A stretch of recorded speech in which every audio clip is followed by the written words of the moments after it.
All right, brother, here we are, episode 71, special Saturday edition of By the Numbers. What movies do we got tonight? Man, we got this was a good week, I thought. We got Bad Boys Ride or Die. We got Hitman. We got What Jennifer Did. We got Coffee Table. We got How to Rob a Bank and Under Paris. Those are our 6 movies this week. Nice. And it was a good week. Yeah, and we have a special guest. Oh, yeah. Who's our special guest, man? Our special guest is Del on Movies. So I say, let's get this started. Let's Why get this is this going. Not okay? This should be. Oh, that's yours. Okay, no, I need to do another one. I'm like, where is my Instagram? We're trying to go live on Instagram too, so we're trying to try something new. Yeah. So bear with us for some technical difficulties. Yeah, it's going to take a couple times before I can get this dialed in to where I'm doing it. I hope everybody had a good Saturday. Hope everyone had a good Saturday. We've got okay, that looks right. I think we're good.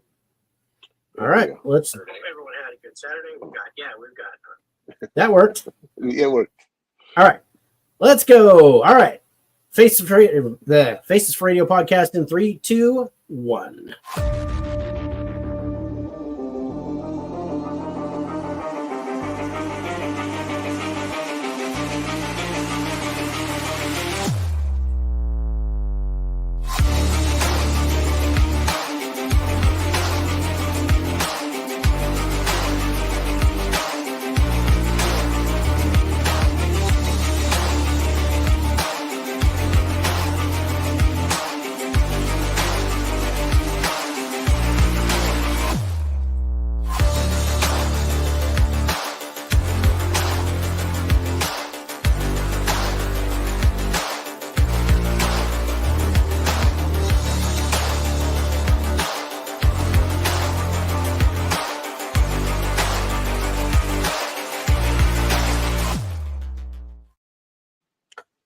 What is up, everybody? Thank you for joining us as the Faces for Radio podcast presents By the Numbers, where we take new releases, video, streaming, or theater. We watch them, we review them, we let you know our thoughts. I'm your host, Dave. My co-host is Rich. How you doing, man? I'm doing pretty good, brother. And let's bring our other brother. Let's get this going. Because we were on his show, he's on our show, and we put him through 6 movies this week. So let's bring him out. Del, our brother Del on Movies. What's up, my friend? What's going on, guys? Man, it's good to have you back. Absolutely. Dave, you didn't get the memo. It's Batman motif today. Yeah. I don't know. That's a horrible idea, I guess. That's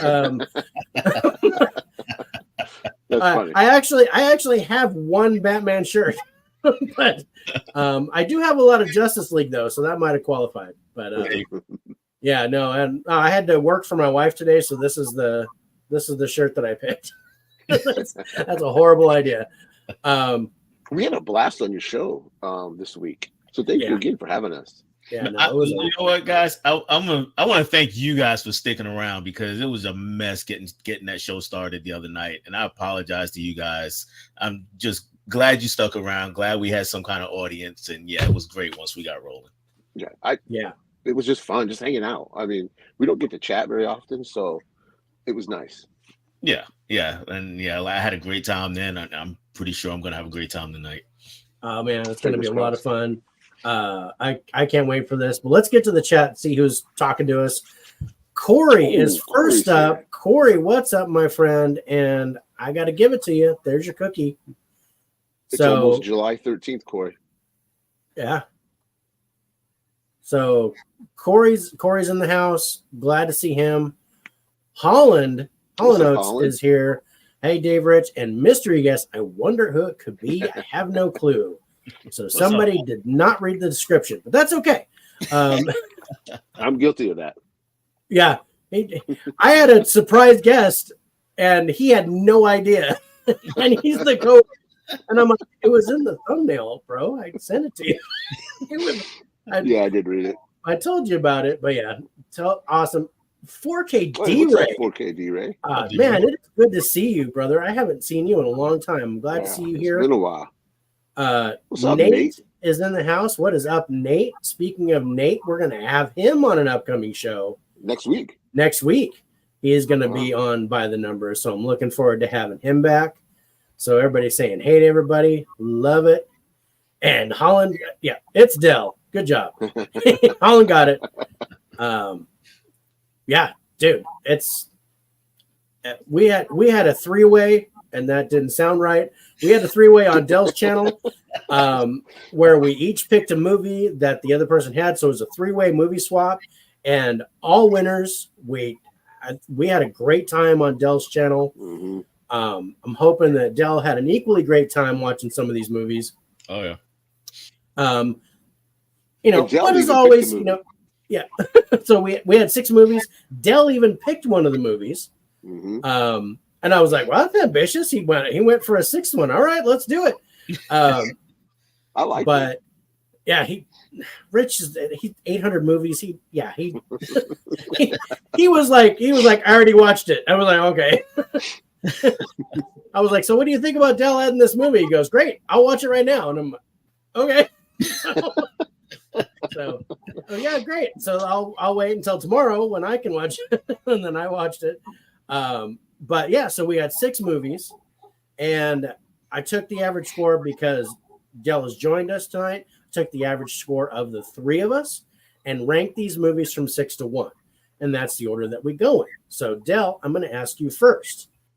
Which do you think got the lowest average score from the 3 of us? Ooh, if I'm guessing for the 3 of us, I'm gonna go with with what Jennifer did. All right, that's what I would say. Yeah, that's yeah, that was it. It was not very much of a surprise. Oh, that didn't take. Why not? This was a boring documentary. There were some things that were interesting about it, but it just didn't gel. It was just kind of okay. So that was there anything that you guys liked about it? Any positive moments? I didn't hate it. I actually, I kind of enjoyed it, but yeah, it wasn't anything that was like knocking my socks off. There it is. And I think, to be honest with you, that title had a lot to do with it. I agree, because it gives everything away. Yeah, it does, because you're like, if there was a mystery about it, then this would have been way more interesting, because the way that this true crime does play out pretty well, but you already know what's going to happen. Yeah. You already know that Jennifer did it. right. So you're like, what did Jennifer do? Oh, okay. So now I know what's going on. I know what she did. Right. But I found it interesting. But yeah, it was just kind of, it was predictable, because the title really, I think you nailed it, Dell. The title really lets the cat out of the bag here, and lets you know exactly what's going on. Yep. Where I think if they had if they just called it like the family name, called it the murder, the family murders or whatever, then it would have been like, oh, okay, did the ex-boyfriend do it, or did she do it, or did what happened? Was there some kind of break-in? And it was playing like that, but you already knew the answer. Right. Exactly. So there's no intrigue. Yeah, there was no suspense.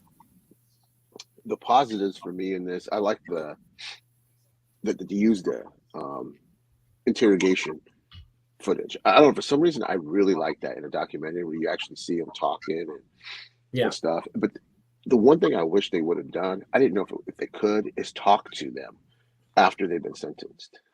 Talk to the other dudes, while they're in prison, to get what was going through their mind, instead of just seeing the interviews that they did when they were in the police station.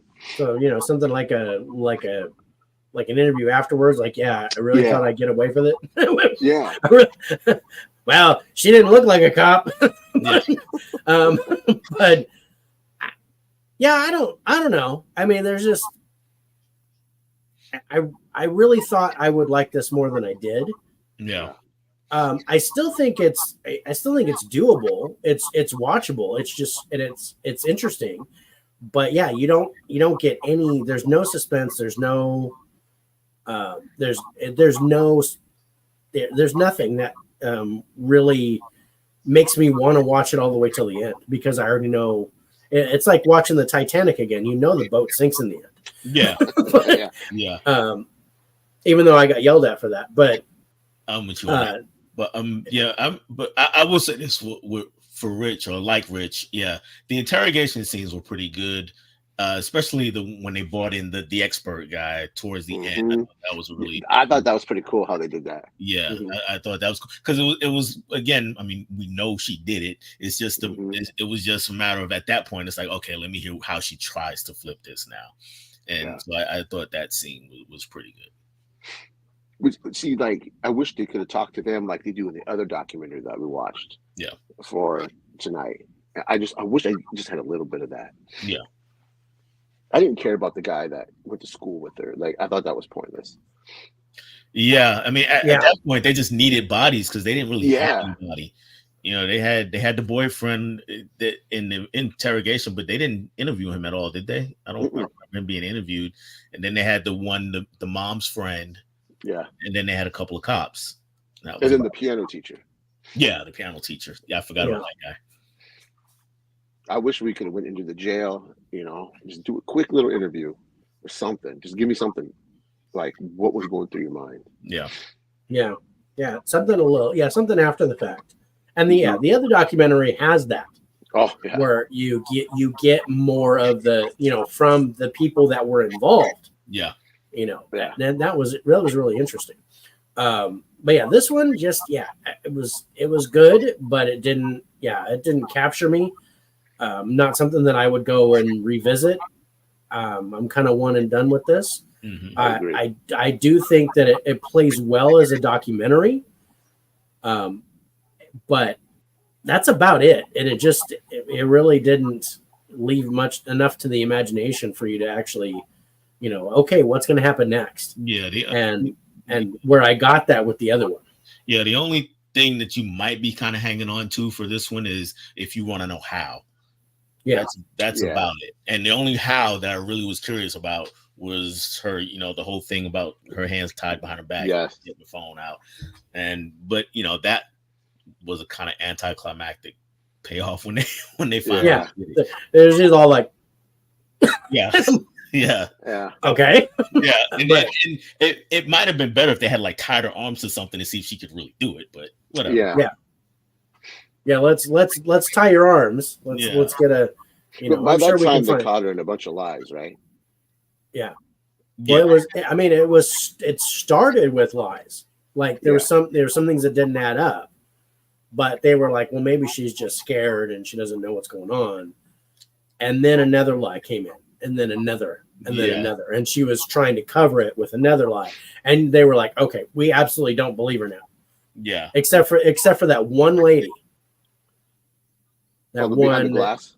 Yeah, that one lady was like, oh, she was just terrorized and then she was like, what's that?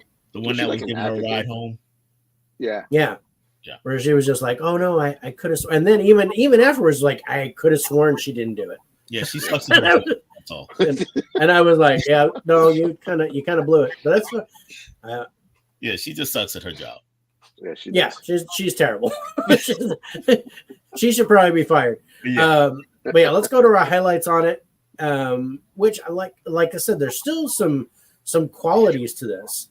And Del, we'll start with you. You gave 8s to the trailer and to the story, and then a 7 to acting and a 7 to ending. Now, for documentaries, we look at acting as like believability in the subject matter, because it's something that we talked about today. So it's kind of fresh in my mind, because it's really still, even though they're not acting, and that's not the right word for it, it's still, do I believe what they're saying? Is there an emotional tie to where it's really kind of grabbing me? And it was okay, but it wasn't great. And I think that's where, and we're all kind of the same in that regard. Del, you also have a couple of 6s and a 5 in there. but we don't generally talk about those. Rich, you also gave 8s to the trailer, and then you gave 7s to acting, ending, and story, and then 6s and 5s. I gave 8s to the trailer and the story, and then 7s to acting, ending, and direction. Also, genre and subgenre. So there was still something about the true crime element and the documentary element that I still liked, but yeah, they spoiled it with the title. If they'd have given it any other title to give me some kind of suspense to where what's going to happen, or even to where I can go, okay, now I know Jennifer did it. That would have been better. Give me a different title.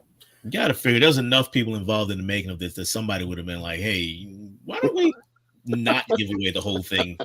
So Rob, with the what's title? up, Rob? I agree. Yeah. All right, let's go to our final scores on what Jennifer did coming in last place this week, you guys. IMDb is giving this a 6.0. Rotten Tomatoes critics score 55%. Audience score 50%. Rich gave it a 60. I gave it a 67. Del gave it a 62. Our total average score for the three of us is 63. Like I said, it's okay. Yeah.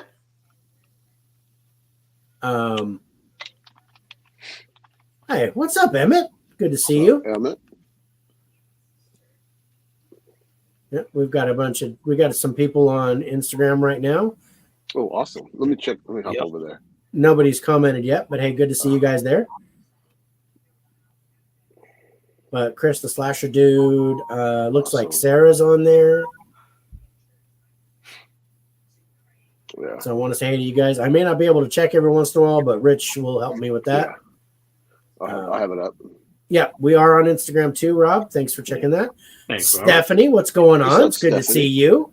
Thanks for coming back. Steph. What's your podcast name? The Faces for Radio. It's the Faces for Radio. Yeah. And thanks, Rob, for confirming. Faces Thank for you. Radio. Yeah, that's our podcast name. We are on Spotify when I'll be advertising for them in a second. All right, let's go to number 5. And as our guest, Del, what do you think came in number 5 this week? Oh man! All right, I'm looking through this list of movies here. I'm gonna say Under Paris. I'm guessing here. It's a good guess. Rich, what do you think? Coffee Table. Okay. I'm going to tell you, the next 3 movies are very, very close. Like within 2 points total. Oh, wow. That's really close. As far as the average score. But our number 5 movie this week is The Coffee Table. Oh, so Oof. that tells me a lot already. Okay, go. Yeah. Rob says, "How to rob a bank?" Nope. That'll be a little bit later. I gotta pull up my score. I'm gonna Oh, there it is. pull synopsis on this. Man, this movie. This was my pick. I saw a trailer for this, and I was like, I gotta put this on the show at some point. Oof. This was tough. Yeah, so I'm going to read the synopsis on it. It says, Jesus and Maria are a couple going through a difficult time in their relationship. Nevertheless, they have just become parents. To shape their new life, they decide to buy a new coffee table, a decision that will change their existence. Huck, thank you, brother. What's up, Huck? Appreciate you, man. Hey, what's up, We Huck? got to get you on. We got to get you on next month, so let me know when you're available. What a gorgeous Swedish Chinese coffee table. So yeah, you guys, this is a Spanish film, and I'm gonna call the guy who plays Jesus basically looked like a Spanish Drew McIntyre to me. He So because I was expecting a Scottish accent and you get Spanish. But I gotta tell you, I didn't like this. there's I was bored. There's a devastating thing that happens Mhm. that I really almost couldn't stomach. Hold up. Right? Okay, this is not real, but No. you could stomach a dude going down on a girl when she's on her period and come up all happy. Yeah. That's no problem. Why not? There's nothing wrong with that. No. That's No. that's you're pleasuring someone. You're doing something for someone. This makes no sense. This is completely idiotic. And then how it progressed after that was idiotic. It didn't make any sense to me. But there's a couple things that I can't deal with rape scenes, and I can't deal with this type of thing. It really gets my goat. I almost stopped the movie and I was like, nope, I don't want to watch this. But I finished it because we have to do it for the show. So, but aside from that, I mean, that one scene and then what he was doing afterwards, there was a whole lot of dialogue going on. There was. But and I it think was it's the trauma. I think the trauma, what he witnessed and what he did, just made him not work correctly. You know what I mean? He was like, I think, like, we don't know how we would react in that situation as fathers. happened in Saltburn. I told you, see, yeah. I don't know, man. We can't say we wouldn't react that way because we don't know, what switches in our brain in that very moment. Yeah, I don't know. He was clearly traumatized. He was absolutely traumatized. Yes. But yeah, I was just like, and then the whole thing with the brother and that was a little weird. It was weird, and the young girl that was with him. What's going on? What's going on, Jerry? It's good to see you, man. I don't know. This did not appeal to me. Aside from there's this one devastating scene, and then after that I was bored because they were really just trying to do all this crap, and then it ended well because everything comes to a head at the end. Literally. And I didn't want to use the pun, but I did anyway. Everything came to a head at the end. And then you get, so this is what happened. All of a sudden there's a news report. And you don't really get to see that, but you get the news report as to what exactly happened. So I don't know. Del, what are your thoughts on this? So very clearly I was the high person on this movie. It sounds like. It sounds like I didn't score it that bad. He didn't score it that bad. I mean, I didn't score it bad, but this is probably my lowest score of the 6 movies. I think enjoy might be the wrong word, but I really did think it was a well done movie. And I get what you're saying, Dave, about, there's just a whole lot of dialogue that happens after that particular scene. But for me, that all of that dialogue was kind of draped in tension. Is she going to find out? Is the wife going to find out? And it's also just watching her continuously build up and talk about the future and, how great it's going to be and so on and so forth, knowing that it's already been ripped away from her. She doesn't even know. Yeah. So all of that just kept me on the edge of my seat. And I'll agree with what Rich said about the husband. It's like, when that happened, all his wires got crossed. He just did not know what to do, how to react. Yeah, he didn't know which end was up, and it was just and then the brother, his character, he was kind of like, I know my brother better than anybody. He was just that. He was almost like the audience conduit. He was like, because we know what's wrong. We already know something's wrong. So it was like the brother looks at him and is like, dude, what the hell is going on here? What's happening? What's really happening? I know something's up. Yeah. I can see it because I know you. And so kind of like, Yeah, and then, the fact that he had his girlfriend and then the things that we find out about them later on is kind of even a bigger I don't know. Well, it's an interesting juxtaposition with what's already happened. Yes. And all of that worked for me. Sounds like much more than it worked for you guys. Okay, what about the little girl, the preteen? That really fucking bothered me. It bothered me too. did. I didn't. I was like, Wait a minute. What's up with the talking like that? Okay, and Yeah, this dude, I'm sorry, this dude is no catch, but even the salesman was flirting with him. Everybody wanted a piece of this dude. What the hell is up with that? I didn't get that. I was like, dude, this guy's no catch. I know I'm no catch, but I mean, every person, male or female, child or adult, everybody made a pass at this dude. That part, that's kind of weird to me, especially with the salesman. With the little girl, she was a little more forward. I'm sorry, what happened here? So a preteen that bothered Rich. Interesting. Wow. We love Nate. I'll say this.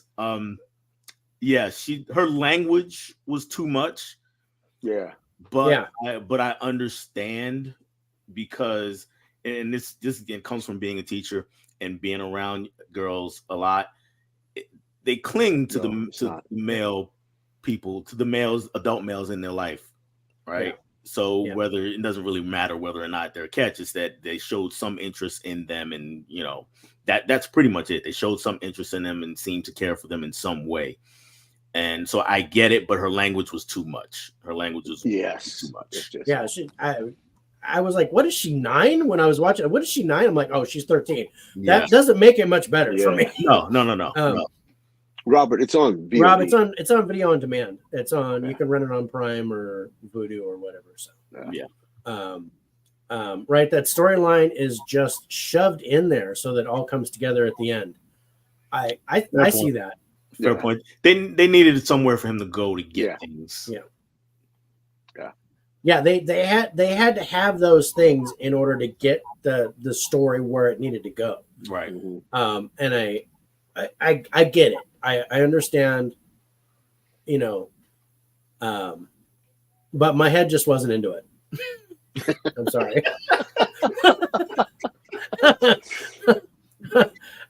Lord, I apologize. But so despite my bad, I mean, there were elements of this that I liked that were good for me. Mm-hmm. But yeah, the movie as a whole just didn't work for me. I didn't care for it. I understand. But yeah. Heads up, Rob. So let's go to our highlights on it. But I still, I'm still gonna say I think this is worth a watch. I don't know. I do too. I wouldn't recommend paying for it, because this is where you get into, like, as far as like a subtype of horror, you get into kind of a disturbing element. Yes. Very disturbing. It's disturbing. It's really, I mean, it's hard to wrap your head around it, and I keep doing it, but heads were just rolling, and it's one thing after another. But yeah, so some people actually like that kind of stuff and enjoy that level of tension, and there was definite tension in this movie. But yeah, it turned me off right from the start, and I was like, I really don't want to watch this movie. but I already got past that point, so I was like, well, I might as well keep going. If that moment happens and you check out, there's no coming back. That's just yeah. And I did. I checked out, and then I was like, I just don't want to watch this anymore. I don't want to. What I liked about this was that it left it to your imagination. You don't. Oh, thank goodness. Yeah. Oh my God. That makes it worse. I think it showed enough, but you don't see the act. You don't see what exactly happened, and that. Oh man, I had to shut it off. I wouldn't have even finished it. I would have just been like, no. I think thinking it is worse than seeing it. I agree, but at least I didn't see it. At least it's not. At least it's not etched into my brain, and I can't unsee it. I can piece it together with what came after that. Okay, this is where my head is at. I'm gonna stop. I'm gonna quit while I'm behind. So, speaking of which, what's up, Tiana? It's good to see you. Hey, Tiana. Yeah, let's go to our highlights on it. Let's see. And Rich, I'm going to start with you this time because, Dell does have the high points here as far as the score does. But, Rich, you actually have 8s for the acting, story, and genre. And then you have 7s for ending, direction, sound, and subgenre. And that makes a lot of sense. I have 1 8 for the ending. And then I have 7s for the acting, story, and direction. Dell has a 10 for sound. And then 9s for ending, direction, genre, and subgenre. 8s for acting, story, and visuals. And then a 7 for trailer. So his scores are pretty high across the board. Yeah. If it wasn't for cast, I think he'd have a really high score here. But because it's Spanish, you take the default 4 for a foreign movie. And there was one person that I recognized in this movie from something else, and that was it. But so I actually had the highest cast score of the 5. But this is labeled a comedy on IMDb. Yes, it is. It is labeled a dark comedy. Yeah. It is labeled a dark comedy. I don't know how. Yeah, that's a tough sell. That's a tough. Yeah, I label it as it's a. I mean, thriller probably. I think it could be classified as a horror. I didn't see comedy in it at all. Mm-mm. That's where I classed it as a horror and thriller. Me too. Yeah. Yeah. And I do want to say this about the sound. I did give it a 10 for the sound. Yeah. The that moment when it happens, really the sound is what we have to go on. Yes. Mm-hmm. And then throughout the movie, just little cues here and there work. Just, when music comes in or the baby monitor was a big one, you start to hear things through the baby monitor. The baby monitor was interesting. Yeah. And the voices and the thing that he was hearing over the course of the thing, almost like a Telltale Heart type of thing. Right. An Edgar Allan Poe thing to where he was hearing the heartbeat of the person under the floor that he buried, like something like that he was hearing over the course of the film. And you could see this dude just unravel. He was just he was fantastic, like fall apart. Yeah. But he was trying to hold it together. So he was trying. So his wife wouldn't catch him. And Holland, Holland says he was laughing at the bickering in the beginning. Otherwise, she was really hard on him. That was funny. I thought she was kind of hard on him. But she was. Oh man, she was laying into him about that table. Yeah, she did not want the table. Yeah, and that was she did not want that table, and I was like, that table's a piece of crap. I don't see why you're getting that table. You know what though? I think it was one of those deals where he just wanted it because she said he couldn't have it.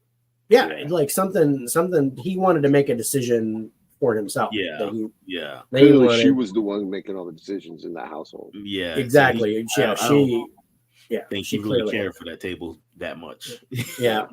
I'm gonna ask Piper, what did you think of this? Wow. Yeah, I agree. I was a wow. I can't believe that they did that. But let's go to the final scores on the coffee table coming in 5th place. There it is. IMDb is giving this 6.8. Rotten Tomatoes critics score 85%. Audience score 77%. So it's pretty good.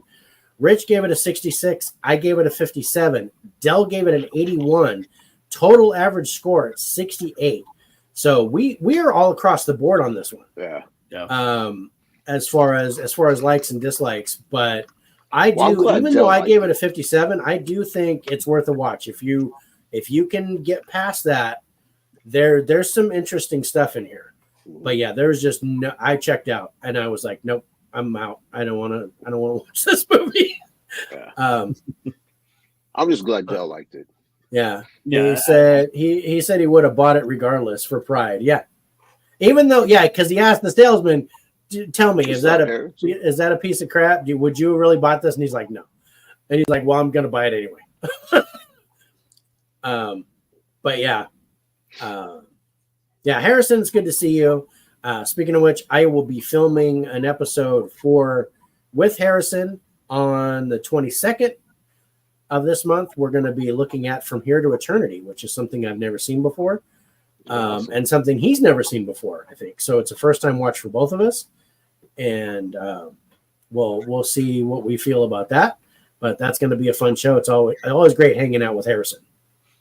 Yeah, cool guy. Yeah. All right. Speaking of cool guys, let's go to our number 4 movie, and I'm gonna give this one to Rich. What do you think was number 4?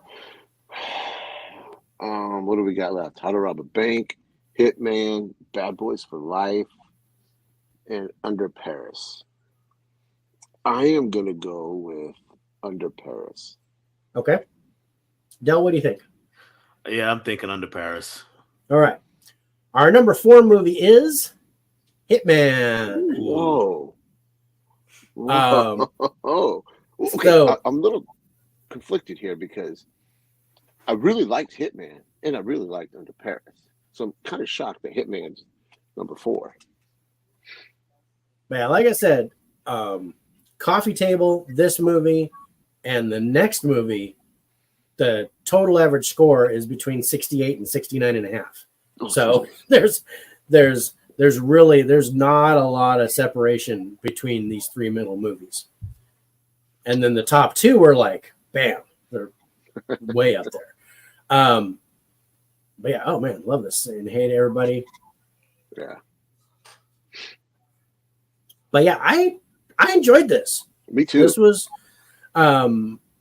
it kind of reminded me, do you remember the Val Kilmer movie, The Saint?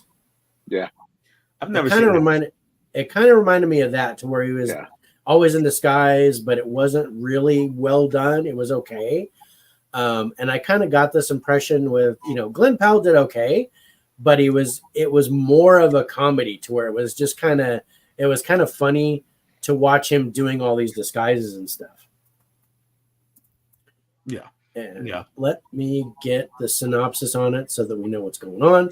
Okay, it says a professor moonlighting as a hitman of sorts for his city police department descends into dangerous, dubious territory when he finds himself attracted to a woman who enlists his services. What's up, Mike? So, Good to see you, bro. Mike. Yeah. Corey wants to check it out. Check it out. I think it's worth a watch. Definitely. I had a was lot of interesting. fun with this. Yeah. All right. I'm going to go to Del. Del, what did you think of this? What were your thoughts going in? Well, one, I was worried because I don't like Richard Linklater. I can't stand him. And he's the director for anybody. He directs this, yeah. Yeah, and I just don't like his movies for the most part. This was better than what I've seen from him previously. And yes, I'm counting Dazed and Confused. I didn't like Dazed and Confused, and Boyhood was crap, and I just don't like Richard. Anyway, yeah, aside. I didn't care for Dazed and Confused either, so I'm not. Yeah. Yeah. So Rich is about to have a cow right now. I see him over there. Well, yeah, because we were talking about Clerks too, and it's like one of his favorite movies of all time, and I absolutely don't like it. So that makes an interesting conversation. But yeah, go ahead about Hitman. So yeah, I agree with the Linklater thing. This didn't really feel like a Linklater movie. It didn't. Yeah. For one, the pacing was quicker than it normally is, so it was a little punchier. It kind of got to the point. It didn't feel a drag. So I enjoyed it to a point, but then the story just kind of falls apart for me towards the end. Once we get to the end, and I thought that the whole third act kind of betrayed our main character, what he is for the first 2 acts. It was like, okay, dude, that the person I know would not have made those decisions. And then once he made those decisions, and at the risk of spoiling it just a teeny tiny bit, there are no consequences whatsoever for anything that happens. It was just that whole third act just kind of fell apart for me. But I thought Glenn Powell was really good. I have a low score for cast because I didn't recognize anybody other than him and the black woman on his team. Retta. Those are the only 2 people that I really knew who the hell they were. Yeah. But yeah, so I enjoyed it to a point. It just the third act just didn't work for me. Yeah. All right, Rich, what are your thoughts on this? I had fun with this. I didn't know Richard Linklater directed until Nate said something about it, and I was I had no clue. But I'm a huge Glenn Powell fan, and boy, did I have fun with him and his roles, all the different roles he played. I agree with what Del said about the last half, the ending. I liked it because it's a romance, happy ending. Everybody likes happy endings. No pun intended. But the disguises, I like that.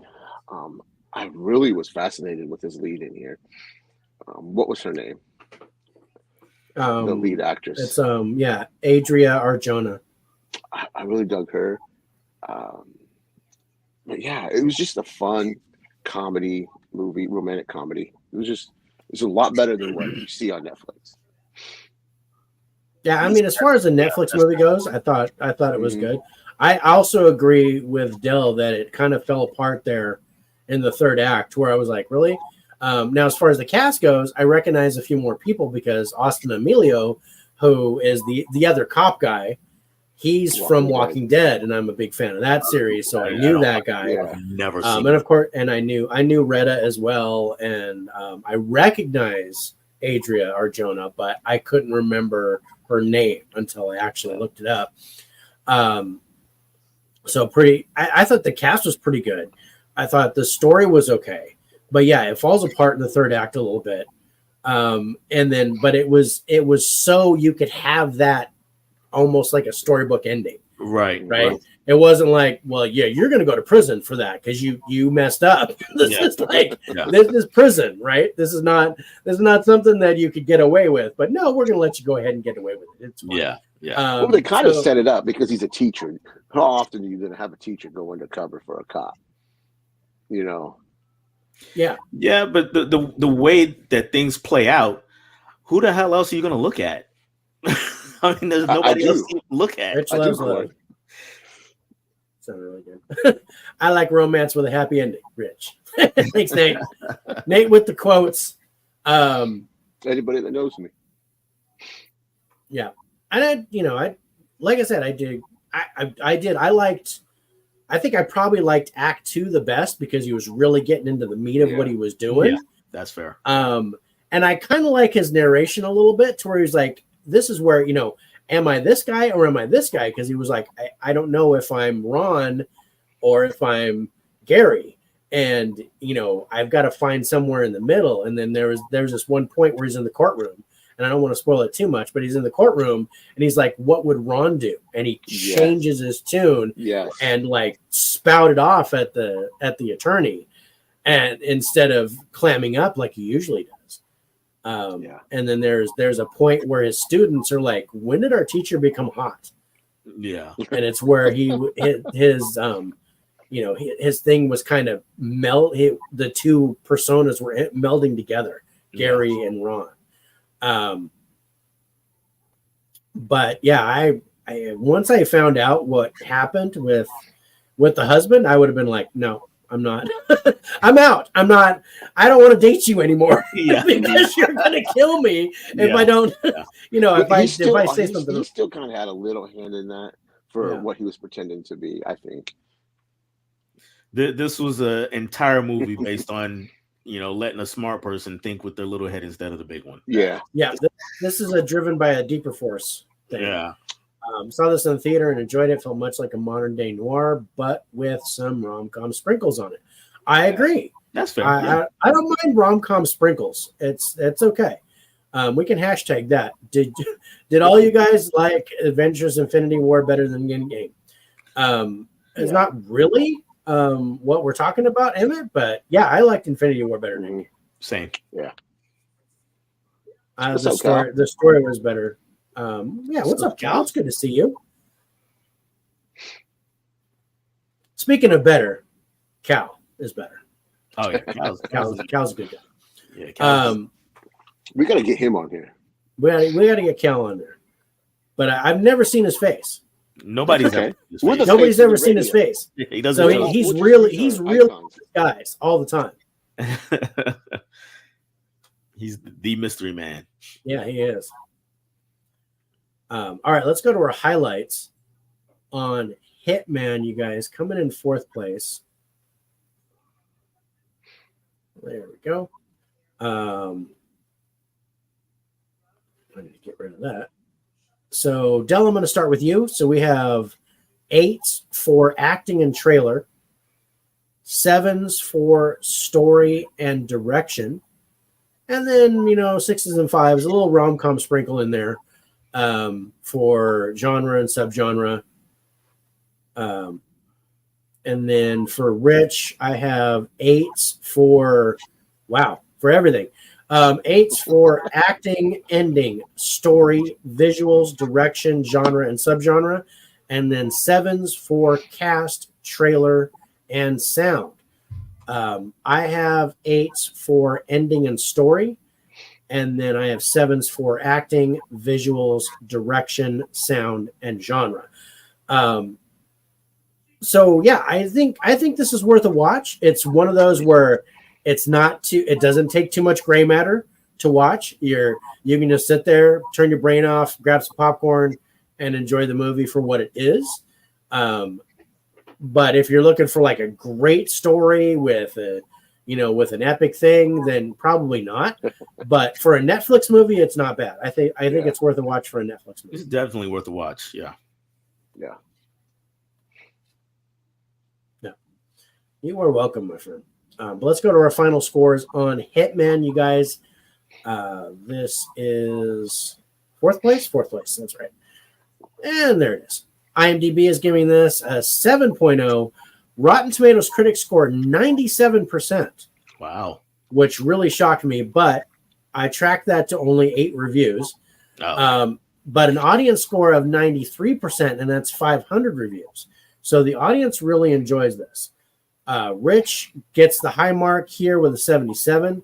I gave it a 69.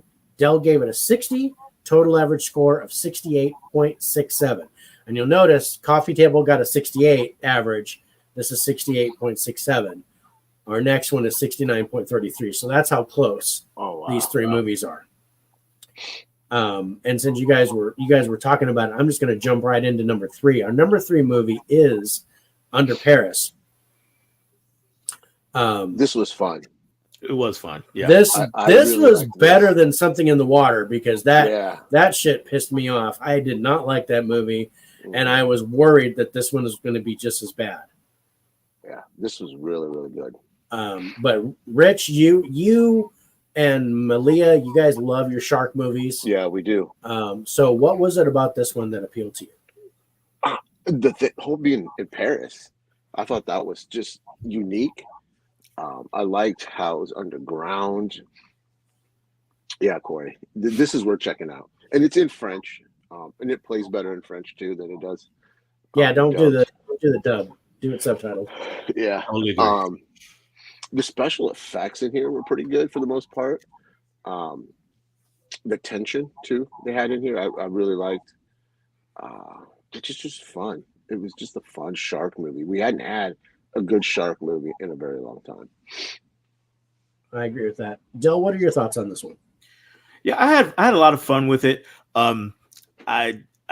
When you get into the scores, you'll know I had a low score for the trailer and then the story, because really the trailer, first off, the CGI in the trailer was crap. They showed me so much, and the sharks started bopping around like this. I was like, oh no, what the hell am I about to watch? Then, I agree with that. I was worried when I saw the trailer. Yeah. And then the story was just French Jaws. It was the exact same story.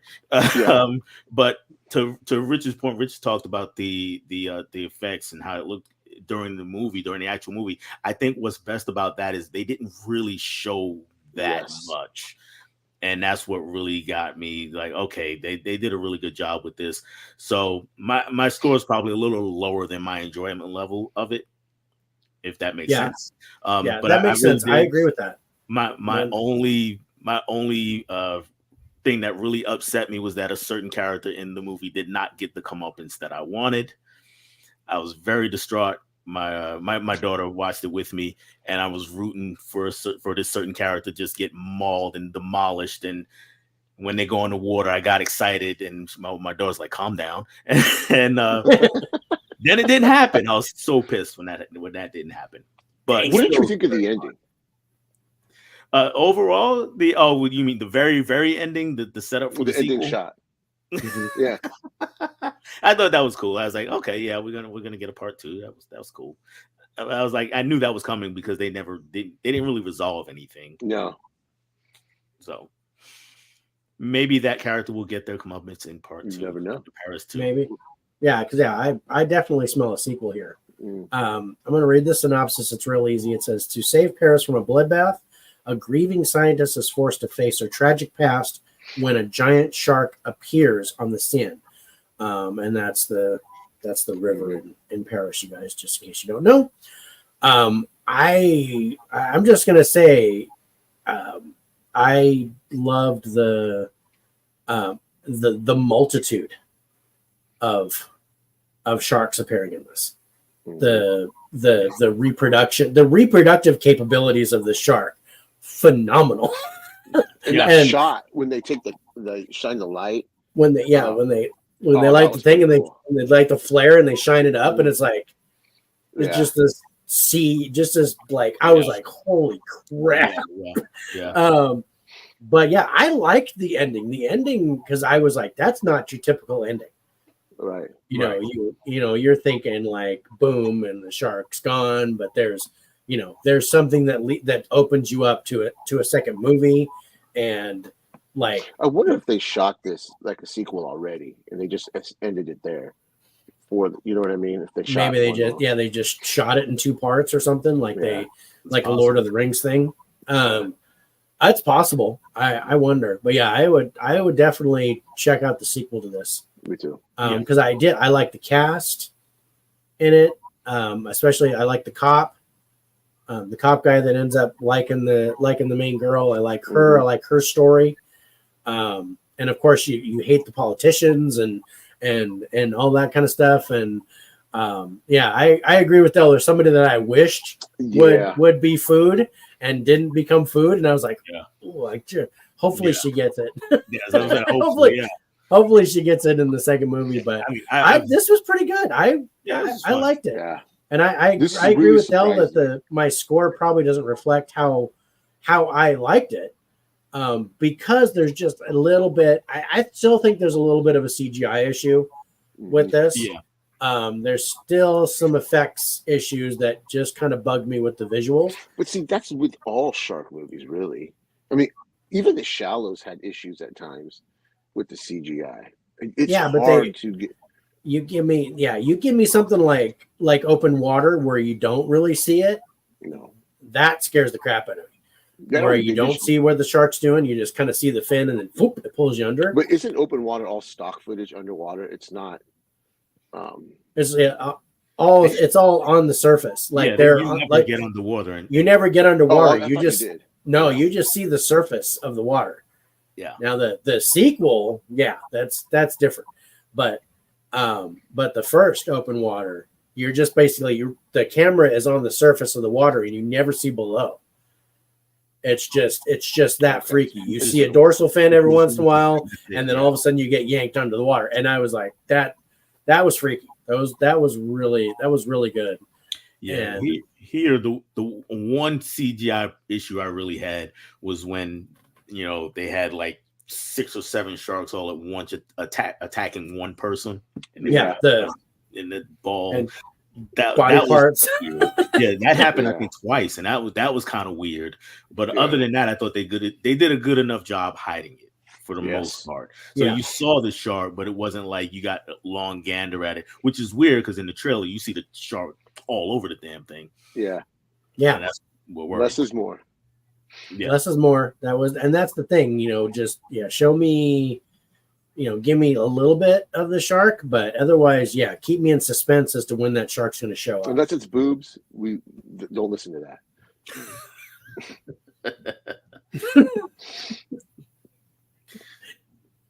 With boobs, it's exactly the opposite, right? Yes. It's, Yeah, opposite. more is more Yeah, more is- instead of less is more. But yeah, let's go to our highlights on it because yeah, I think this is worth a watch. I think it's better than the score lays out, but yeah, there's just a couple of things, namely the cast because it's a French movie.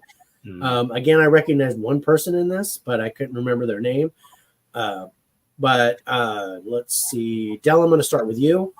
We have 8 for visuals, sound, and subgenre as a monster movie, which makes sense.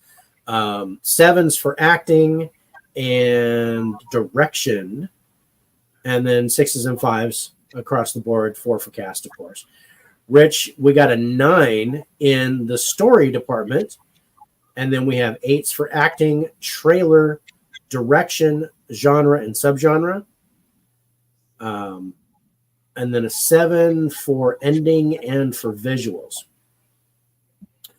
I have 1 9, and that is for the subgenre.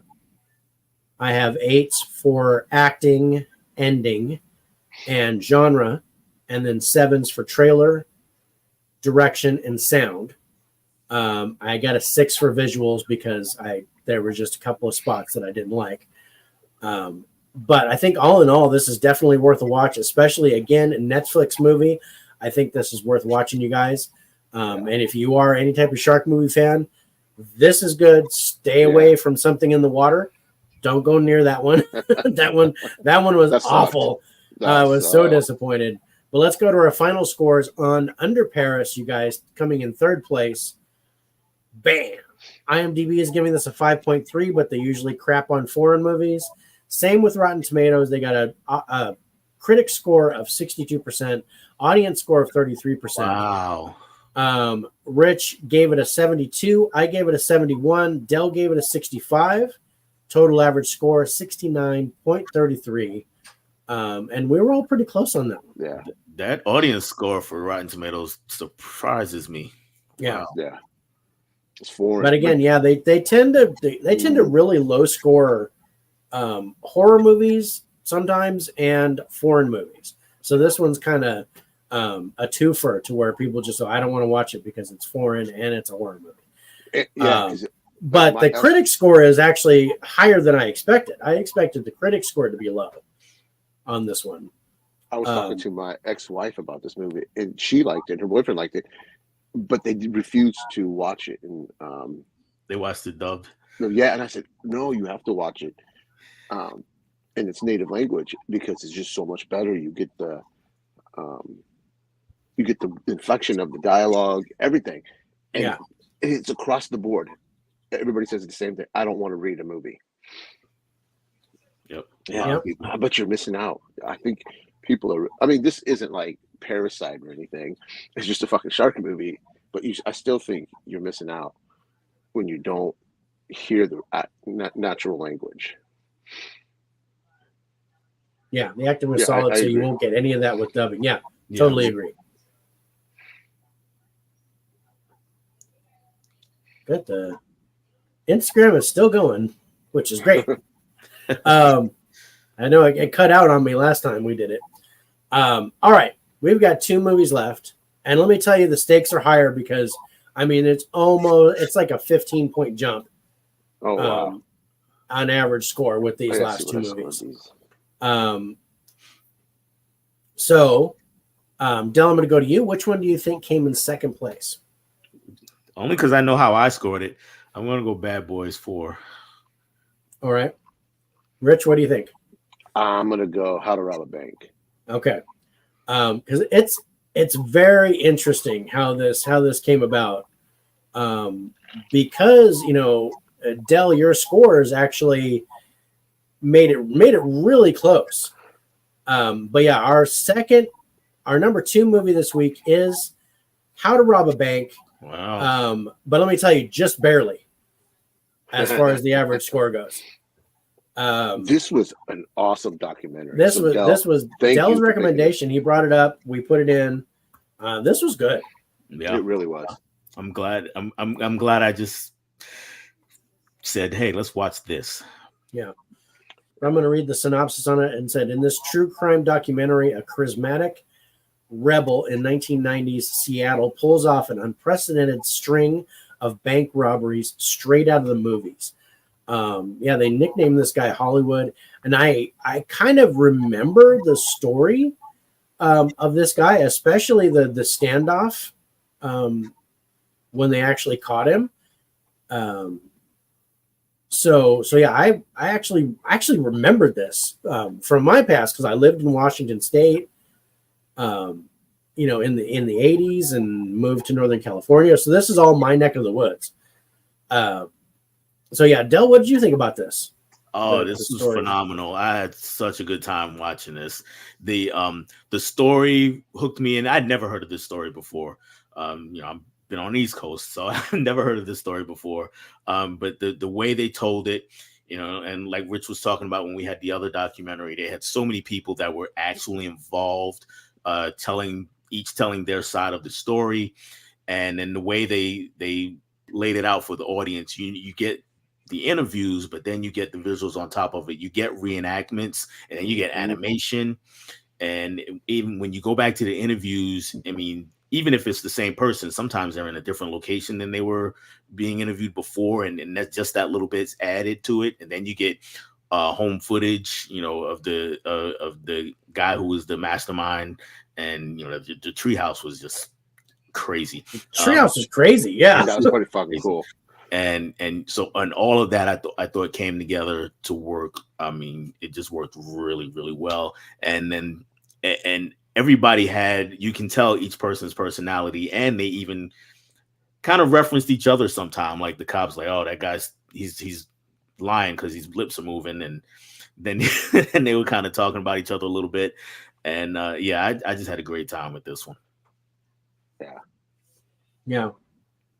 But yeah, I enjoyed this. I thought it was really good. I knew a lot of this backstory, and I knew about the standoff. I knew what happened to the guy, Scott Spurlock.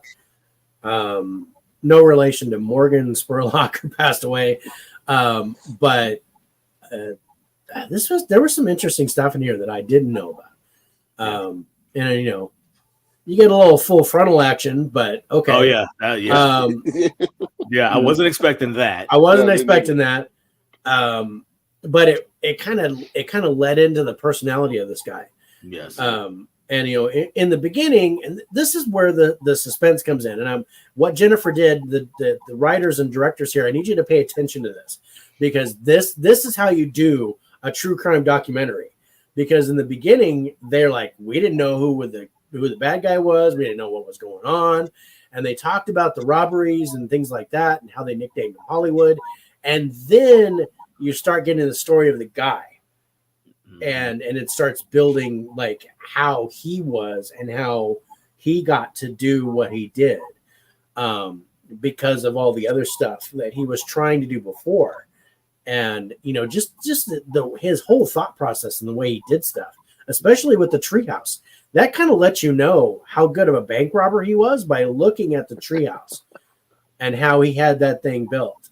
Yeah, and using his diary or diaries and having narration over it, that also added to it. So by the end of the movie, I got to feel like I really knew who this guy was. Right. And then on top of that, they did something that I don't often see in a lot of documentaries, at least not that I've seen, is they actually had some of his family members talking about it. Usually if it's, the person who's done some heinous thing, the family doesn't, want to talk about it. They're like, no comment. And they have to put up the note that they declined to be interviewed. But they're here, they've got his sister here, and she's just blabbing away. And it just worked out. It just worked out fantastically. Yeah, I agree. And the partner, the guy that was with him for most of the robberies and stuff, they talked to him, and he was like, this is what we did, and this is what was going on. And even back with the whole thing with the van and all the stuff that they did, I was like, man. See, I was sucked in because I didn't no clue. I had never heard of any of this. Yeah, I didn't either. How are these guys out of prison already? And I was like, wait a minute, this happened in the 90s, so it's like 30 years. In my mind, because I was so sucked in, I wasn't putting the math together. This is early '90s, and it's 2024. And I was like, man, and because they all look very healthy, I was like, man, did they even go to prison? Because like I wasn't on my phone at all when I watched this documentary. That's how good it was. I wasn't distracted at all. And I was like, did this guy live or die?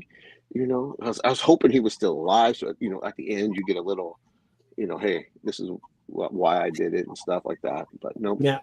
And then this is kind of where my score dropped because I knew all of that. I knew what happened to him. I knew what went on. Because, like I said, it's my neck of the woods. I know all about this, most of this story. There were some stuff that I didn't know about that was really intriguing. But this, as opposed to the other true crime documentary that we watched this week, this was fantastically done. Yeah, it was really well made, and kudos to the makers of this one. And this is on Netflix too. I think this is a great watch. Yeah, this is. And I like that he wasn't violent. You know what I mean? I'm not saying what he did was okay. I'm not saying what he did was okay. I'm not condoning.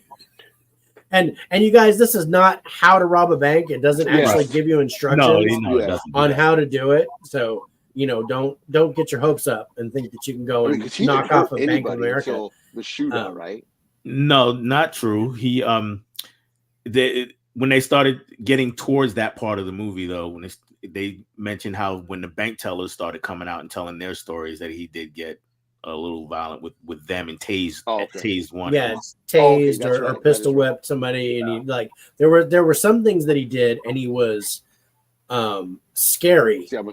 Like with the way he talked and his intimidation factor and things like that.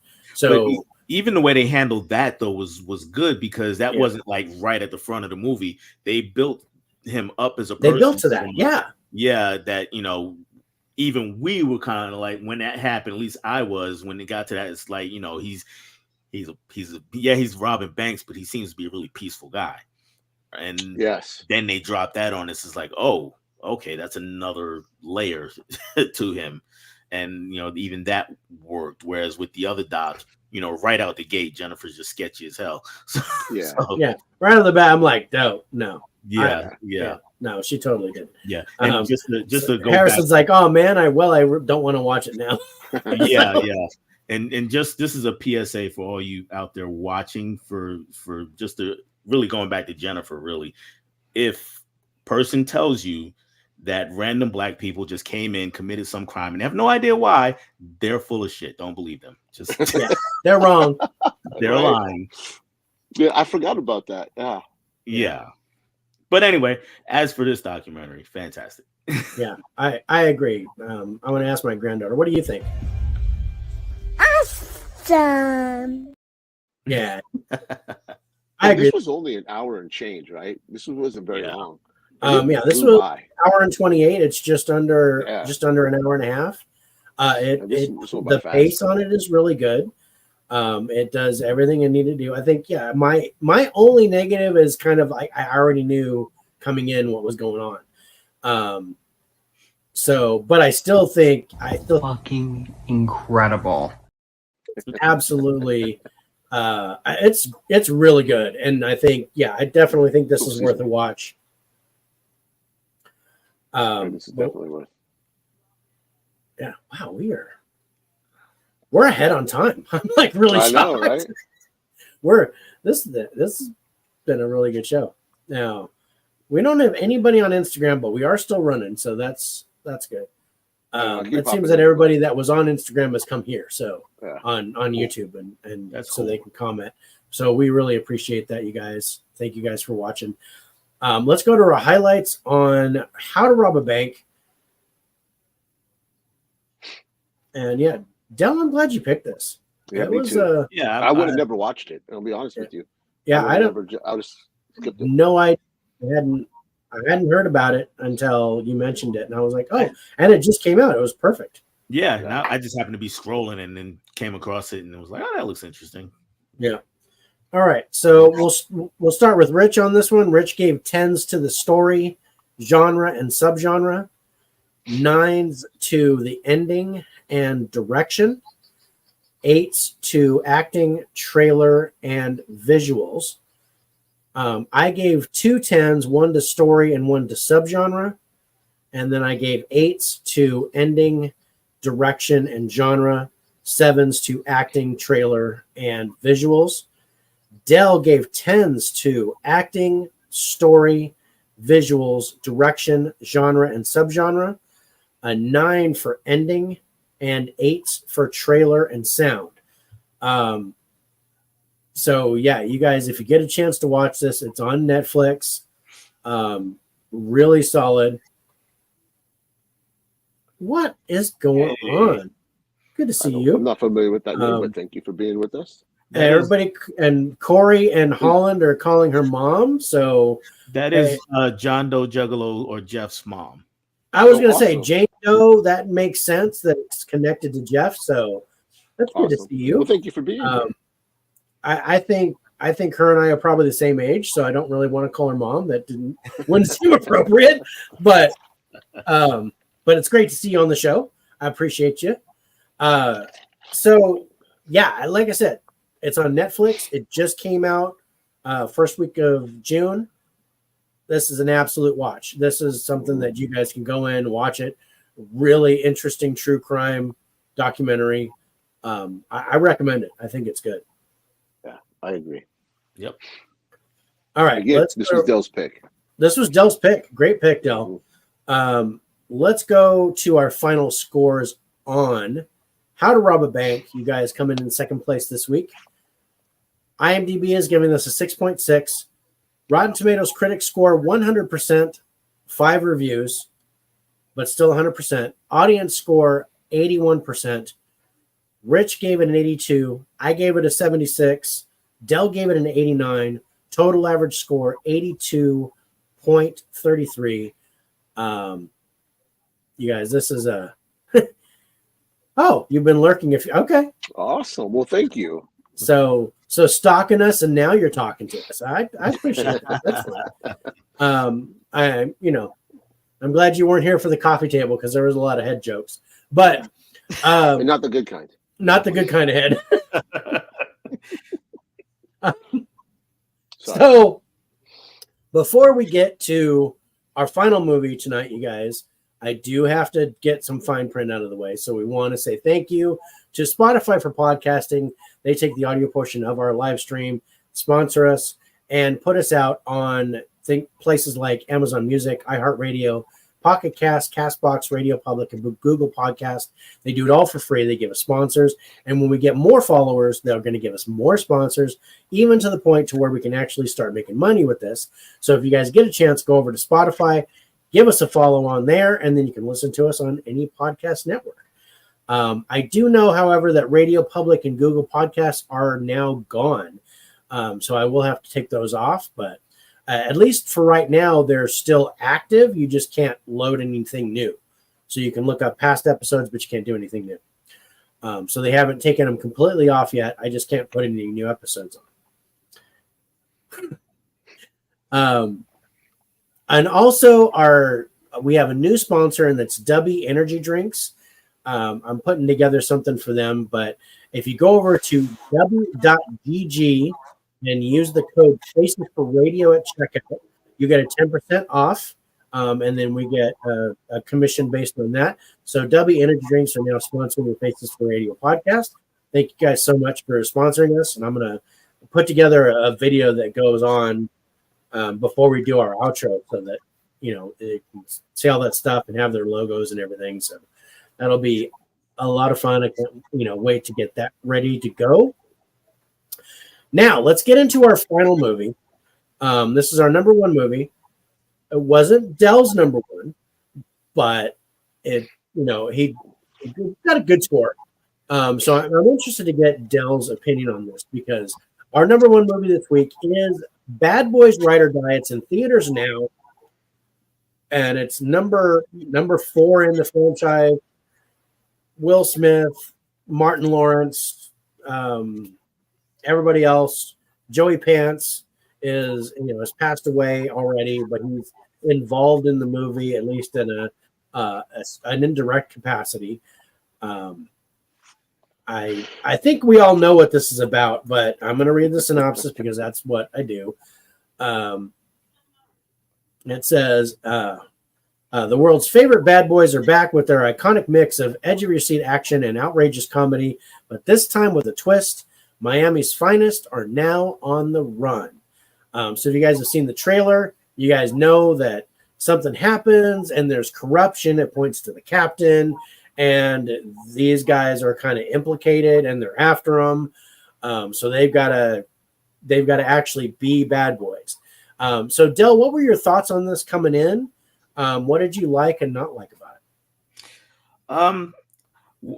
First, the chemistry between Will Smith and Martin Lawrence is just top tier. And, you know, they're fantastic together. So that has never gone down. So that I really, really enjoyed them together. The visuals I thought were really well done. We got some good shots, and they also managed to incorporate a lot of what Michael Bay did with the first two movies visually, the way they shot things, and they were very careful to mimic him, and then added their own flair onto things later on. So I thought that was good. Martin's character I thought was really funny. Will Smith handled the action, and that was kind of a bit of my issue, was that it was like in the other movies, Will Smith was always more the action hero, and Martin was always more the comedy. But in this, that division between those two on that seemed wider. It was like, okay, Martin is only doing comedy and Will Smith is only doing action and drama. So that was one bit of an issue for me. And then the story, the way they set it up, it was almost, Jennifer keeps coming up, but it was almost like what Jennifer did, you know, right at the beginning. You know, they lay out everything at the beginning. It's like, okay, well, I know how this is going to go. You know, there was really no intrigue, and only possible twist was the one extra bad guy that got added on later. But like, as soon as he showed up on the screen right at the beginning, I literally turned to my wife. I said, "Bad guy," and that's right. And that's where it played out for the whole movie. And then so it wasn't. I enjoyed the movie. It was just some things that just kind of just didn't work for me. And then, of course, the big thing that didn't work for me, not big thing, but one of the things that didn't work for me was during that finale, some things happened to Martin. And it's like, dude, how are you even moving? How are you not dead? What is happening here? And especially the way they set up one particular scene, because we got a whole alligator that comes into play. And yeah, that was just weird for me. But very enjoyable movie. It just not my favorite of the franchise or of this week, but I still had fun with it. Yeah. All right, Rich, what were your thoughts? Oh, wow.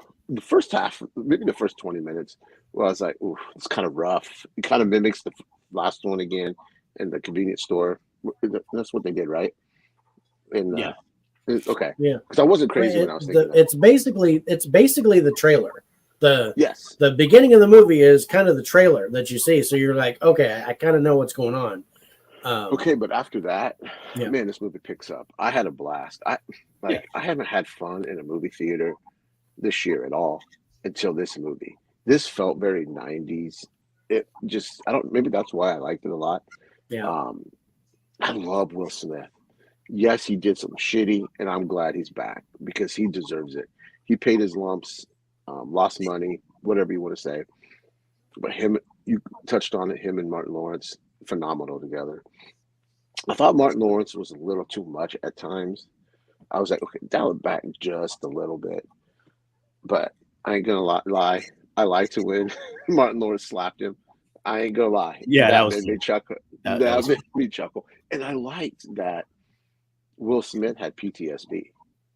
I did like that. It made him more human, I thought, and more relatable, because we all have those panic attacks, at times. Yeah, this was just a plain out fun movie. And the son, I still do. I like. Oh, dude, the son. That's my one takeaway. Reggie was Reggie. Reggie was fantastic in this. I wish there was more of him.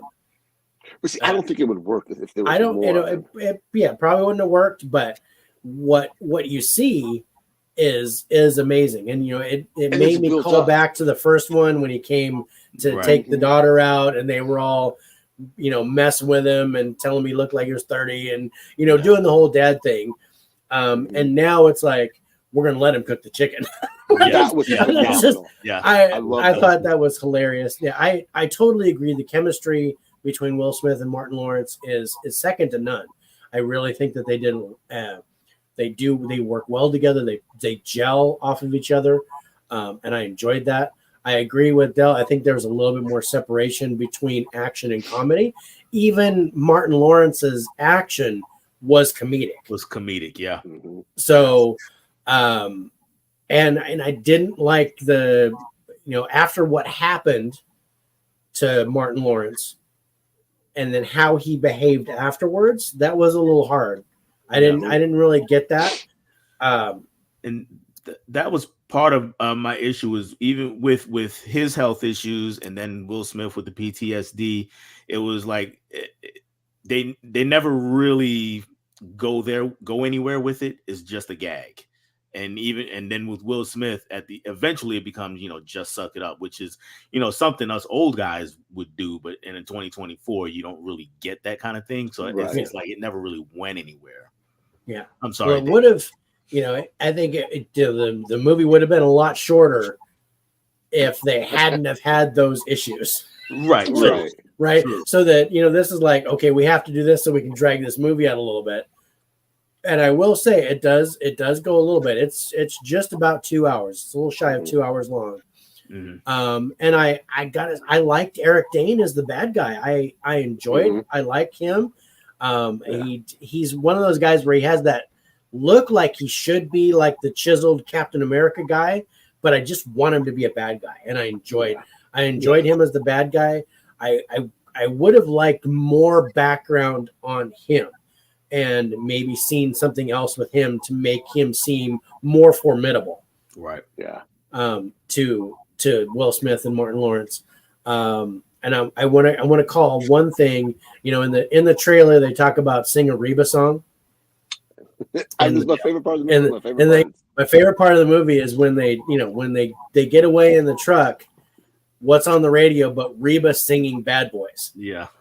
And I was like, okay, that gave me that added a point to sound. I gave a bonus point for that because I was like, I caught that. I leaned over to my wife and I'm like, that was Reba singing Bad Boys. And she's like, yeah, okay, fine. But my wife and I enjoyed it. I think Rich calls to it like it's a throwback to the 90s, and I agree. Yeah. I think it throws back to the 90s. You get a lot of Michael Bay elements. You get a lot of Bruckheimer in here with the slow-mo when they stand up. That's the classic. Yeah. The classic thing when they look all defeated. Cameras rotating around. And the camera rotates around them, and it's all slow-mo, and then you get the explosions and the guns and I like the team. I like Alexander Ludwig. That was kind of the goofy nerdy guy with the drones, and then Vanessa Hudgens comes in. And I didn't realize that was her. Yeah, she was in the last, but she's like 4'2". I don't know. She's like that tall. And then Ion Grunsfeld is the former Reed Richards from Fantastic Four. He comes in, and you kind of know what's going on with him right away. Some of the old flames are back. I didn't like that Martin Lawrence's wife was replaced. I didn't like that either. But I guess you have to do that. You recast her. But I would have liked the original, the woman from the first three movies to be in there. But I got over that pretty quick because I liked her in the movie. She's a good actress. I've seen her in quite a few things. She's good. She just gives off a different vibe than Teresa Randall, who played the wife in the other movies. Exactly. I got more of a more strength off of the first one. But yeah, Tasha Smith is the new wife. Yeah, and I thought she did a good job, but she seemed kind of subdued. Yeah, like Martin Lawrence, because it seemed like Martin Lawrence was afraid of his wife in like the first three movies, like afraid of his wife, and rightfully so. Just the way her attitude was, I get that. And this one, it didn't feel like her facials. Yeah, which is weird because not that he was afraid of her in the first 3 movies. The weird part is that Tasha Smith dialed it back so much because, like I said, I've seen her in a lot of stuff, and she really has a commanding personality on screen. Yeah, but she didn't do that here, and I think she was kind of trying to imitate Teresa Randall. Yeah, but not really pulling it off quite the way that it should have been done. So yeah, it was kind of weird that she played it that way. She wasn't bad. She wasn't bad. Yeah, like I said, I got over it really quick because I like her. But at first I was like, hey, that's not the wife. That's not Teresa Randall. That's not what I expected. Wait a minute. Yeah. But I get it. I understand that, sometimes people have to be replaced, and it wasn't like the Tomb of the Dragon Emperor, that third Mummy movie where they replaced Rachel Weisz with Maria Bello, and it was a total shit the bed moment where I absolutely hated it. This wasn't bad, but I missed Teresa Randall. I missed her character. Yeah, and they gave her less to do in this movie too, so you really didn't miss her as much because she was off to the sideline. Once we got into the second act, she was kind of out of the movie for the most part. Yeah. This is one for me that it ended up checking all the boxes for me and what I wanted. Yeah, and it checked more for me. I was really, really happy with this. So I had a question, Dave. So you said you wanted to make the bad guy a little more formidable, and then Rich talked about how much it felt like the 90s, and that's true. So if we go a little harder in that direction, and at some point we get that man-to-man, hand-to-hand fight between Will Smith and him at the end, I think that would have bumped him up some. I agree. Yeah, I agree. Never really got that. Yeah, and even when Eric Dane's character, even when they made a move, we're just gonna say they made a move in the middle of the movie, like second act, third act, he makes a move to try to overpower, and it just didn't seem like he had it. It was like I wanted it to be more formidable. He had the people, he had the guns, he had the firepower. But I was hoping for a little hand to hand, a little fight, and see, maybe Will Smith's PTSD gets the better of him for a little bit, and Eric Dane kind of gets the upper hand. Maybe they lose something, and then they're able to get it back, and that's kind of what I wanted. Yeah. But at no point did I feel that, even with their issues, that they were going to lose. Never. I didn't feel like that there was a good enough competition. But all the bad boy villains are like that. All the bad boy villains. Well, I don't know. Okay, never thought you were going to lose. It never felt like, at least for me, that they were ever going to lose. In the first one, you knew. I thought the villains in the first 2 movies were pretty good. That was kind of I think the villains in the first 2 movies, and this is where you get the 90s over the top maniacal type dude. Right. And maybe that's what I wanted in Eric Dane, was something just a little crazy, because he seemed really kind of really reined in. I know he's like a cop, like law enforcement. Right. But I think he could have been like, if he'd just been a little bit crazy, just give me a little bit of a psychopath, and I would have enjoyed more of him getting tortured. Maybe. Yeah, because I dug the French dude in the first one. I thought he was a great villain. Yeah. And the cartel guy in the second one, I like. Cartel guy in the second one, and then you got the whole thing with the son in the third one. The Bruja. And I liked the son here in the fourth one. I liked his his growth, the way his character grew in the movie. And I liked how they still bickered. I like how there was still tension between them. I was glad they didn't make everything hunky dory. Yeah, it wasn't all flowers and candy. It was like, no, this is wrong. But in the third movie, I didn't. It was the son that was more formidable than the mom. Yeah, and what was going on there. They did some But- strange things in the third movie to make her formidable. Yeah. Yeah. Speaking of which, the connection between the third and fourth movie, and I'm calling back to the son and the captain's daughter, who's now a U.S. Marshal. Oh, she What was did you terrible. think of that dynamic? How she behaved and how she came through that?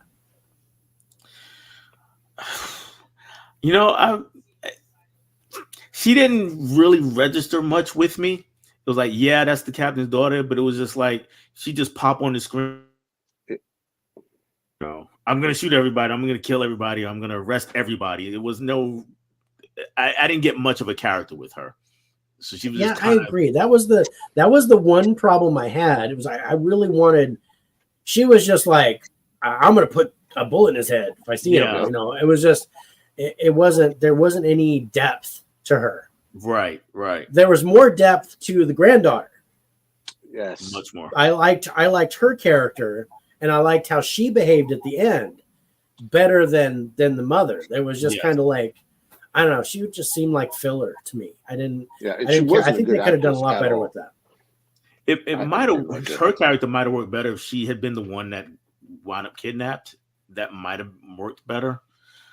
Then you would get that growth for her instead of the granddaughter and not have the granddaughter in the movie. But you know, Or the way they set it up, yeah, there's really She should have nothing. even been in the third one, maybe. Just something, because she was just there. Yeah, kind of. Because she wasn't in the third movie, right? She was. No, she wasn't. Yeah, No. it was just all of a sudden. Oh, I'm a U.S. Marshal and I'm the daughter, and Yeah, so I'm going to kill the guy. and I she was like, she was only there for that final scene when she's pointing the gun at him at his son. and the little bits where she's like hunting him down after the whole escape or whatever. So yeah, I agree with that. I think that was a miss. I think they could have done a lot more with that, and I really think because she could have messed up the works. Yeah, More than like Will Smith's PTSD and Martin Lawrence, what he was going through. She could actually come in and really mess them up. Yeah. or she could have helped either one. Or she could have been a big help. Yeah, But if that were the case, then Eric Dane would need to have been really bad, like right. a really just a bang on villain, or have someone above him that you don't know, and have this dude appear, and he was involved in the whole thing. And I was hoping that was the case with one person, Right. but he turned out to be just kind of a low level. Yeah. That really didn't make any sense. But yeah, I was hoping that there was like, because I was like, Eric Dane he's good. I like him. I'm liking what's going on. But I was like, I'm hoping, either he's going to get a lot better, or there's going to be someone above him that's been like involved the whole time.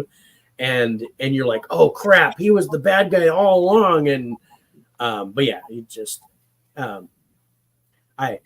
wishful thinking, I guess. I didn't get what it was. Already?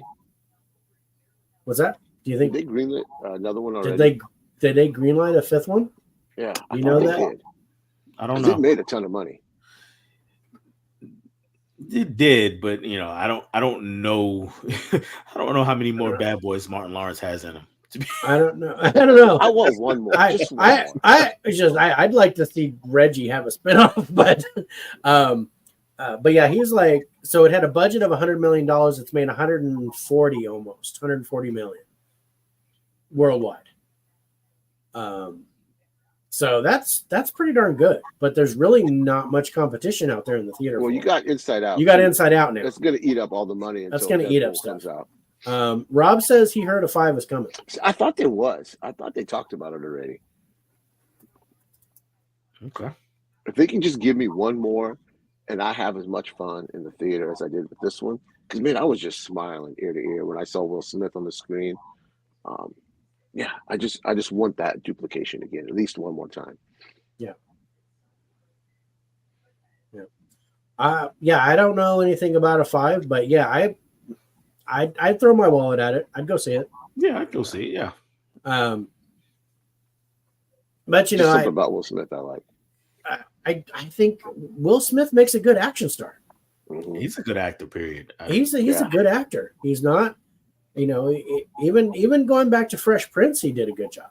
Mm-hmm. There's some really great scenes with him, especially with Uncle Phil and Fresh Prince. That really, there were some things that really got to me in that series. That even though it's supposed to be like a comedy and it's supposed to be light, there was some stuff in there that you're like, oh wow, that's like a subject. Oh yeah, the scene where his dad leaves after he thought he was going to go with his dad, and then he's standing there crying about talking to Uncle Phil and crying. That's an amazing scene. Yeah, Bad Boys. Even Bad Boys scene home is what Rob says. Yeah, so yeah, they're going to be on walkers. Did you see Emancipation? Shit, we've got a Lethal Weapon 5 coming. Yeah, with Mel Gibson and Danny Glover. I'm like, dude, I can't. You're kidding? No, they've been talking about it for a little bit. It's coming. Yeah, they're doing it. I was like, you got to be kidding me. And I think Mel Gibson's directing it. Yeah. If I remember, so it might be good. And yeah, the Red movies. Everybody in that movie was older than these guys are now. Yeah, that's true. Yeah, I really enjoyed the first one. Yeah, really, the first one was really good. I really enjoyed the first one. The second one was okay. Yeah. See, the first one's okay. I'm just not a fan. I love the first Red movie. I dug first Red was really good. I really enjoyed it too. Yeah. Mel is going to direct it. Yeah. That's what I thought, Rob. That's what I heard. So yeah, I like Mel Gibson as a director, and I like him as an actor. I don't like him as a person, but I think he's good behind the camera and on camera. Yeah, always has been. Yeah. But yeah, I mean, I can't tell you how long Danny Glover has been too old for this shit, but he's coming back for a fifth one. So I'm like, okay, Red or Head. I don't know. What year was Lethal Weapon 4? Good Lord. Oh man. Gosh. That's with Joe Pesci, right? And Chris Rock. That was with Jet Li. Jet Li, Joe Pesci, Chris Rock were there too, but yeah, Jet Li was in it. Oh man, I don't even remember that. Yeah, Lethal Weapon 4 was 1998. Ooh. That wasn't even 2000. That was over 25 years ago. Wow. Yeah. Robert confirms. Thank you. Good job, Rob. Rob's corrupted. Yeah, we had you on the show, brother. You're done. Yeah, you're done. You're done. After your review of Zone of Interest, you're corrupted. You're like you're a part of the Faces for Radio family now. You're as bad as Grant. Speaking of Grant, I've got one more thing I want to show you guys. And in the meantime,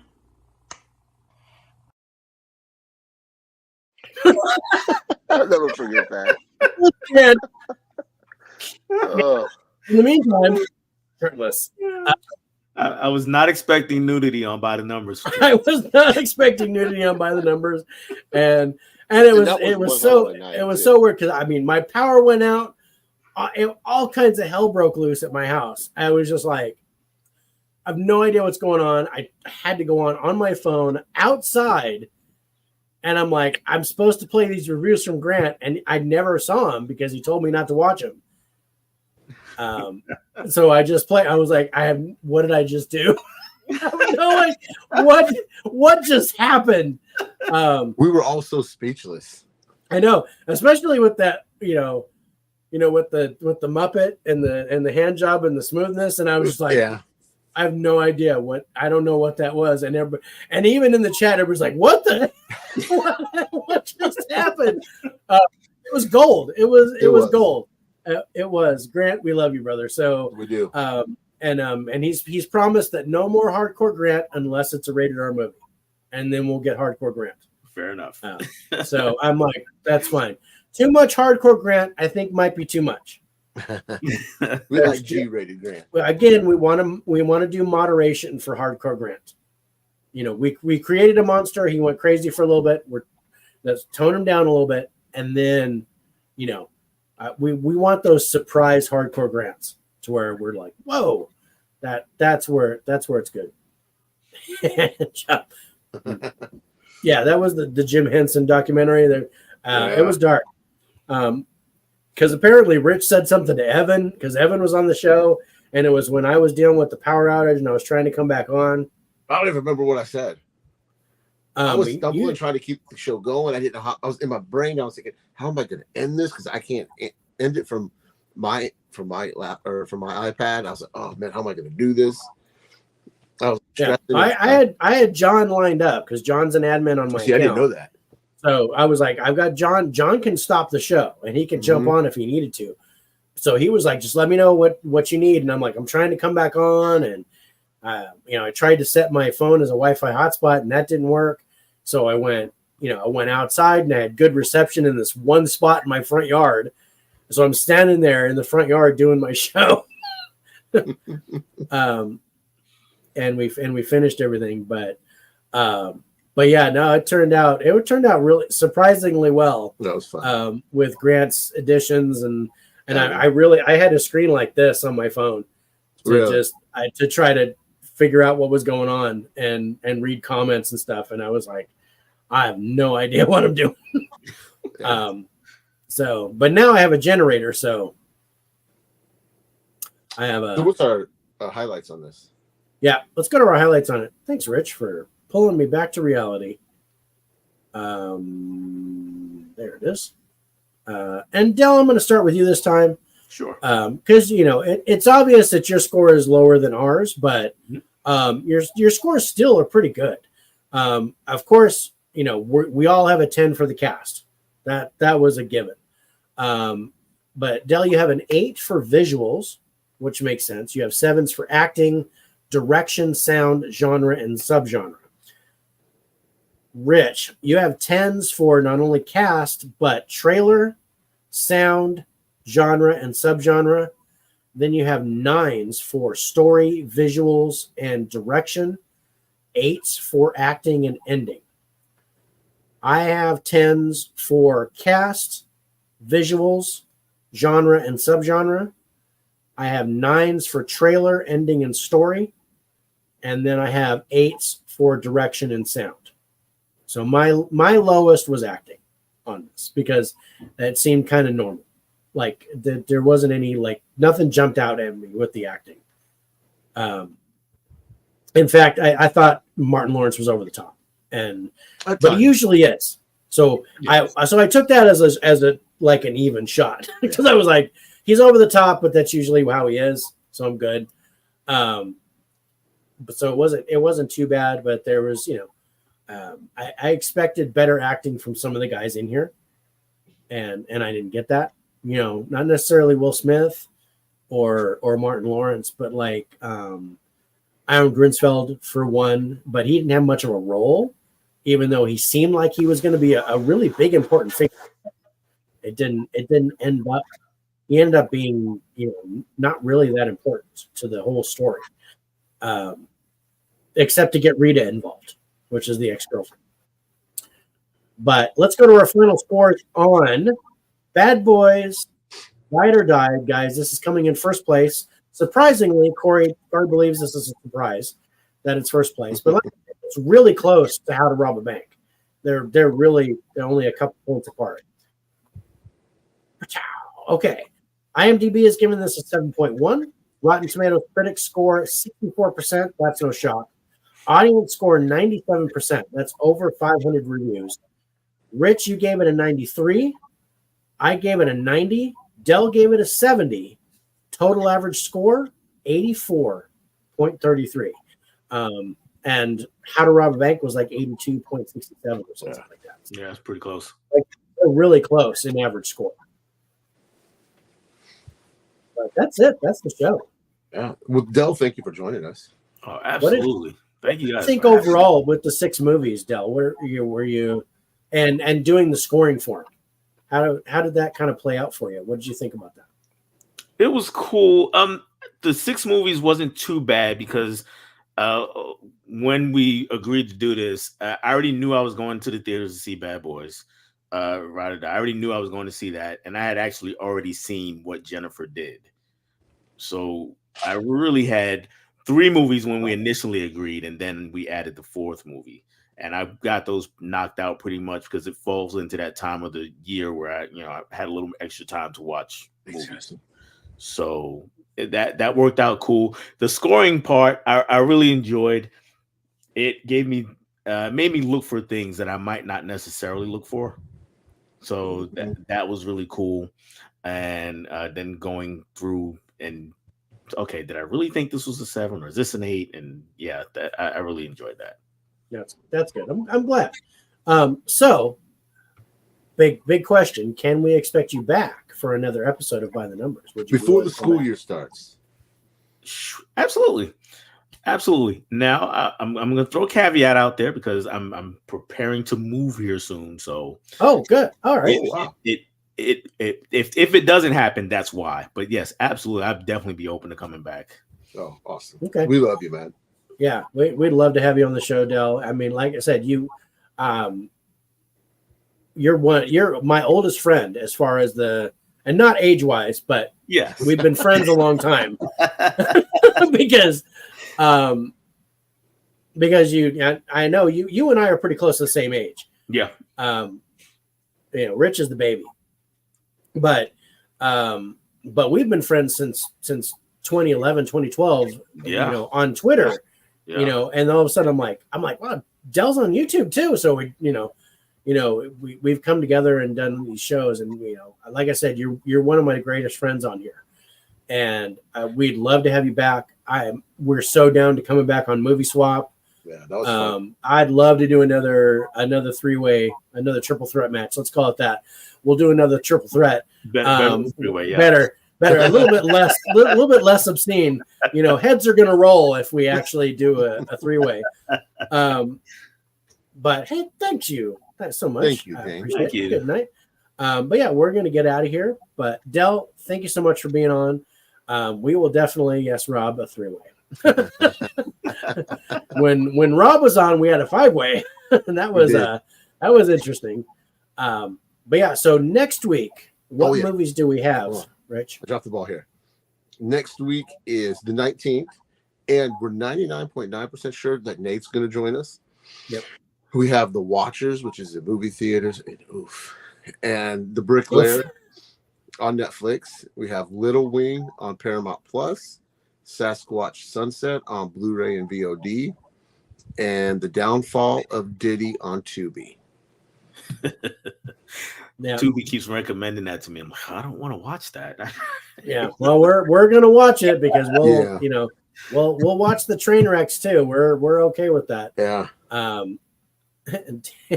Watchers and Bricklayer. Yeah.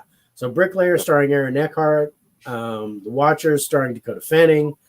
The Downfall of Diddy starring Diddy. But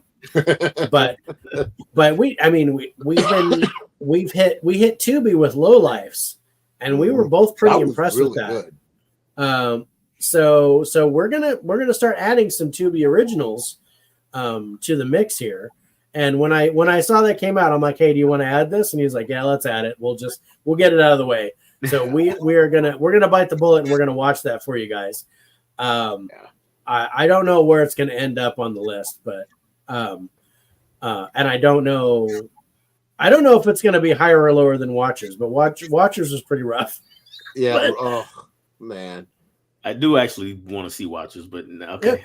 There were things, like I said, there were things I liked about it, but there were things that I didn't like about it. So I'd be interested to get your take on it, Del. So if you do get a chance to watch it, because I talked to Mega Mike the Movie Man, he absolutely loved it. So I was like, okay.